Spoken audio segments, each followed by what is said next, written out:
Hey there! Today we're going to look at how to change to any type of line type in AutoCAD. So let's get started. First, draw your line in the workspace according to your project needs. Over here, this can be a simple line or any shape you want to modify. Then, go to the command line, type LT and press Enter. After that, this opens the Line Type dialog box. Over here, look for the Load option and click on it. Then, this opens a list of available line types. After that, scroll through the list and select the line type you want to use. Then, confirm your selection to load it into the project. Over here, go back and select the line you created earlier. After that, this prepares the line for applying the new style. Then, go to the Properties section from the Home tab.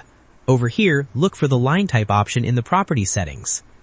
After that, click on the Line Type option and select the line type you loaded. Then the selected line will instantly change to the new style. Over here, check your line and make sure the new line type is applied correctly. After that, your line style update is complete. And that wraps it up. Appreciate you watching. See you in the next.